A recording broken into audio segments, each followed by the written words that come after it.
CNN, BBC, France, 24. I'm watching you all. I'm recording every lie. I'm archiving every distortion. I am Ibrahim Traore, and today I'm pulling off your masks. Yes, you heard correctly. I, whom you call a young military junta leader, whom you brand as a dangerous radical, whom you serve up as an anti-Western dictator, am now telling you the truth. And this time you cannot turn off your microphones. This time you cannot turn away your cameras. This time your editors cannot cut this speech. Because the world you monopolize no longer exists. Because millions will hear these words now, without passing through your filters, without being subjected to your distortions, without being muddied by your lies. I am 34 years old. Every day of my life, I grew up with your lies. As a child, I would watch Africa on television. Always the same images. Children with flies, dry lands, weapons, death. This is Africa, they told us. This is what Africa is.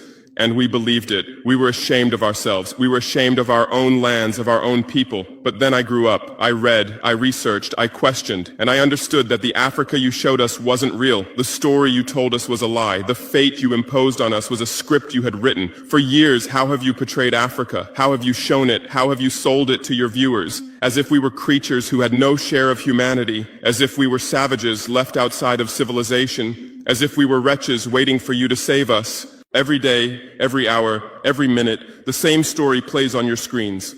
Hunger, war, disease, corruption, terror, chaos. These are the words that come to mind when Africa is mentioned. In your Africa dictionary, there are no other words. No hope, no success, no development, no resistance, no honor, no pride, no victory. So I ask you, New York Times, Washington Post, Guardian, Le Monde, have you ever made Africa's successes your headlines? How many times have you written about Rwanda's technology miracle? How many times have you shown Ethiopia's reforestation project? How many times have you praised Botswana's democratic success? How many times have you described Kenya's entrepreneurial ecosystem? No, because these don't fit your scenario. Your Africa cannot be successful. It cannot, because then how will you legitimize your exploitation? If it's not in need of help, how will you intervene? If it's not backward, how will you look down on it? Have you ever asked yourselves, has any editor sitting at their desk, any news director in a meeting, any columnist at their keyboard ever thought, why are the people of the world's richest lands poor? Here are the numbers for you, real numbers. Africa owns 70% of the world's cobalt reserves. Your cell phone, your computer, your electric car won't work without cobalt. This cobalt comes from Congo, but Congolese can't afford cell phones. Africa owns 90% of the world's platinum reserves. Catalytic converters, electronic devices, medical implants, they all need platinum. This platinum comes from South Africa, but South Africans are crushed by unemployment. Africa provides 30% of the world's gold production. Mali, Burkina Faso, Ghana, Tanzania. Gold flows like rivers from our lands. But our people swim in poverty. Africa supplies 65% of the world's diamond production. Botswana, Angola, Congo, Sierra Leone, billions of dollars worth of diamonds are extracted, but our miners live on $1 a day. Africa owns 35% of the world's uranium reserves. Niger, Namibia, South Africa. Nuclear plants run on our uranium. Paris lights burn with our uranium, but our villages have no electricity. And you still ask, why is Africa poor? No, the right question is, how was Africa kept poor while being so rich? Here's your answer. Colonialism didn't end. It changed shape. You used to come and occupy our lands. Now you come and establish companies. You used to take by force. Now you make agreements. You used to rule with the whip. Now you rule with credit. Let me give you concrete examples. With numbers, names, dates, but you'll never write about these. Glencore, Swiss-based mining giant, extracting cobalt in Congo. 2022 revenue, $256 billion. Tax paid to Congo, $500 million. That's 0.2%. Is this justice? Rio Tinto, British-Australian mining giant, extracting bauxite in Guinea, 20 million tons annually. What's left for Guinea? Environmental pollution and cancer. Total, now Total Energies, French oil giant, extracting oil in Angola, Nigeria, Congo.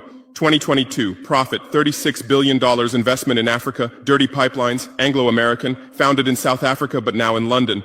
Diamonds, platinum, iron, taking everything. What it left in South Africa, 6 million unemployed miners. And these are just the tip of the iceberg. What about the invisible, the secret deals, the offshore accounts, the transfer pricing tricks? Every year, $88 billion in illegal money flows out of Africa. Who writes about this? Every year, $45 billion in aid comes to Africa. Everyone writes about this, but no one says Africa is not the continent receiving aid, it's the continent giving aid. While you zoom your cameras on swollen bellies, there is a huge system working silently in the background. Every day, tons of gold, diamonds, cobalt, uranium, oil leave our land. But how? Here is the system. Step 1, create corruption, bribe our leaders, open offshore accounts, promise them a life of luxury, send their children to your schools. Step 2, make deals, get 50-year, 99-year concessions, ask for tax exemptions, be exempt from environmental rules, ignore labor rights. Step 3, control the infrastructure. Take over ports, airports, railways, but only from the mine to the harbor. Don't build roads to the villages. Don't bring electricity to schools. Step 4, provide security. Set up private security companies. Arm them. Declare protesting. Step 5, silence the media. Buy local journalists. Suppress opposing voices. Serve internal unrest news to international media. And this is how the system works. It's been working like this for 100 years, and you don't see this system. You don't want to see it, because you're part of the system too. Who are the biggest advertisers of New York Times, CNN, BBC, oil companies, mining companies, arms companies, pharmaceutical cartels, the companies that exploit Africa? You live on their money, you defend their interests, and what I'm about to tell you might cost me my life, but it's no longer time to be silent. France's system in Africa is the CFA franc. 14 African countries still use French colonial currency. 50% of these countries' central bank reserves sit in the French treasury. France applies negative interest to this money, so we pay France to use our own money. Through this system, France transfers $500 billion worth of resources from Africa every year. Does anyone write about this? No. But when France gives Africa 10 billion euros in aid, it makes headlines. Britain's system is more sophisticated. London is the world's money laundering center. City of London, offshore paradise. Every penny stolen from Africa passes through London. Jersey, Guernsey, Cayman Islands, Virgin Islands, all under British control. Africa's wealth hides there. America's system is AFRICOM, Africa Command, 46 military bases on the continent. Official purpose, security. Real purpose, resource control. Drones in our airspace every day, listening devices everywhere. They say fighting terrorism, but it's not terrorists, it's people's leaders who are targeted. China is the new player, says win-win, builds infrastructure, gives credit, but in exchange for what? 99-year port concessions, mining rights, agricultural lands, debt-trap diplomacy, ask Sri Lanka, ask Zambia, and you write about none of this. Why? Because you're not free press, you're corporate press, your bosses are billionaires. Jeff Bezos bought Washington Post. Why? For love of journalism? Rupert Murdoch's media empire, Fox News, Wall Street Journal, The Sun, The Times, all from the same hand, all giving the same message. West is good, others are bad. Carlos Slim is the largest shareholder of New York Times, Mexican billionaire. Where's his wealth from? Monopolized telecommunications, got rich off Latin America's back, now controls America's most respected newspaper. And you claim to do independent journalism? Who are your editors? Which schools did they graduate from? Harvard, Yale, Oxford, Cambridge? Always the same elite schools, always the same worldview, always the same prejudices. How are your reporters selected? How many languages does your Africa correspondent speak? French, English, that's all. Swahili, Hausa, Yoruba, Amharic, they don't know. They can't talk to the people. Your sources are always the same. Western diplomats, NGOs, experts, and then you come and lecture us. They killed Patrice Lumumba, January 12, 1961. CIA agent Larry Devlin confessed. Belgian mercenaries executed. They dissolved his body in acid, took his teeth as souvenirs. In 2022, that tooth was returned from Belgium to his family after 61 years. And what did you say then? Chaos in Congo. You didn't ask about the killers. You didn't investigate CIA documents. You didn't write about Belgium's crime. They killed Thomas Sankara, October 15, 1987. My hero, Africa's hope. Vaccinated 2.5 million children against measles and meningitis, planted 10 million trees, raised literacy rate from 13% to 73%, gave equal rights to women, banned FGM, ended corruption, sold Mercedes cars, used Renault 5, rejected IMF and World Bank.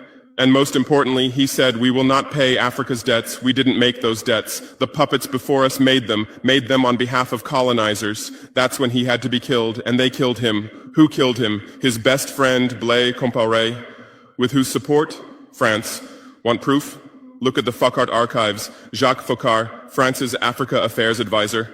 Everything is written there. And what did you say? Military coup in Burkina Faso. You didn't write about Sankara's dreams. You didn't tell about his projects. You didn't show his successes. You just said, another dictator died, Muammar Gaddafi. Yes, he was a dictator. Yes, he was ruthless. But what had he done in Libya? Per capita income $12,000, Africa's highest. Literacy rate from 25% to 87%. Life expectancy from 51 to 74. Free healthcare, free education, $50,000 for newlyweds, interest-free loans for home buyers, $5,000 for new births, gasoline 14 cents per liter, great man-made river, irrigation project to green the desert, and Gaddafi's real crime, dream of United States of Africa, African Central Bank project, African Investment Bank, African Monetary Fund, and most dangerous, gold dinar, refusing to sell oil for dollars. October 20th, 2011, lynched in Sirte, Hillary Clinton laughed. We came, we saw, he died.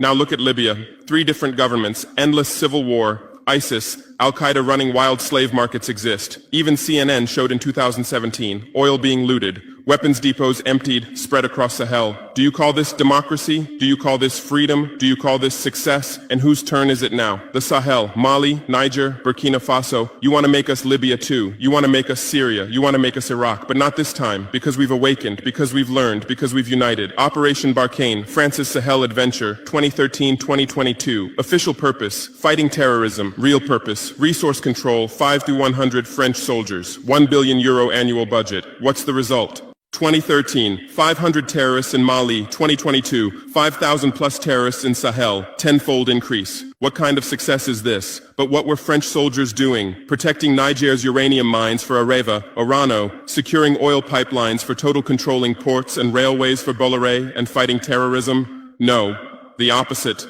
Terrorists couldn't come within 50 kilometers of French soldiers, but they could easily burn our villages. Why? Because chaos served their purposes. If there's chaos, they could stay for security reasons. MINUSMA, UN peacekeeping force. In Mali, 15,000 soldiers, 1.2 billion annual budget. 10 years, result, 300 plus. UN soldiers died. Thousands of civilians died. Terror didn't decrease, it increased. And now you say Wagner is dangerous. Russians are taking over Africa. Wagner came.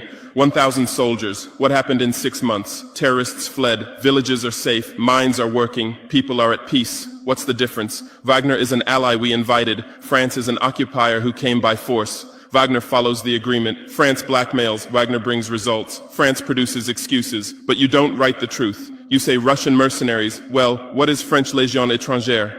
Aren't they mercenaries? What is American Blackwater Academy? What is British G4S? What is Israeli Black Cube? They are security companies. Wagner is a threat. Why? Because Wagner isn't yours. And the terrorism issue? Who created this terror? Who founded Al-Qaeda? 1980s, Afghanistan, CIA, Pakistan ISI, Saudi money, against Soviets. Bin Laden was CIA's man. You called them freedom fighters. Who supported Taliban? Again, you. Heroic mujahideen against Soviet occupation. You gave weapons, gave money, gave training, then you lost control. How was ISIS born? 2003, Iraq invasion. You toppled Saddam. You disbanded the army. You banned Ba'ath Party. You tortured in Abu Ghraib, and those people became ISIS. Then Syria. You said Assad must go. You said moderate rebels. You gave weapons. Those weapons went to ISIS, went to al-Nusra. You destroyed Libya. Who looted Gaddafi's weapon depots? Where did those weapons go? To Mali, to Niger, to Burkina Faso, to Nigeria, to Chad? Who strengthened Boko Haram? In 2009, Nigerian police killed their leader Mohammed Yusuf. Extrajudicial execution. What did you say? Nothing. Where were your human rights organizations? Silent. Then revenge started. Boko Haram radicalized. But where did they find weapons? From Libya that you destroyed. And now you come to lecture us about fighting terrorism. You're helping us clean up the monsters you created? No, we've seen the game now. Terror is your Trojan horse. You come with the excuse of terror, you stay, you exploit. But it's over now. We'll provide our own security, we'll fight with our own methods, and we'll win. Because we are the children of this land. We know this land, we know these people. We can distinguish terrorist from villager. We don't fight from drones, from satellites, from 10,000 kilometers away like you. And we're winning. In Mali, in Niger, in Burkina Faso, terror is ending. Villages are safe. People are hopeful. Because now our own army, our own police are fighting, not for foreigners, but for the people. But But you can't digest this. You say democratic backsliding. You say human rights violations. Which democracy? Which human rights? How many people are detained without trial in Guantanamo? What happened in Abu Ghraib? Who did you kill in Bagram? Who did you torture in CIA's black sites? Why is Julian Assange in prison for exposing your war crimes? Why did Chelsea Manning spend years in prison for leaking the truth? Why is Edward Snowden a fugitive for revealing you spy on everyone? And you lecture us about human rights. How many civilians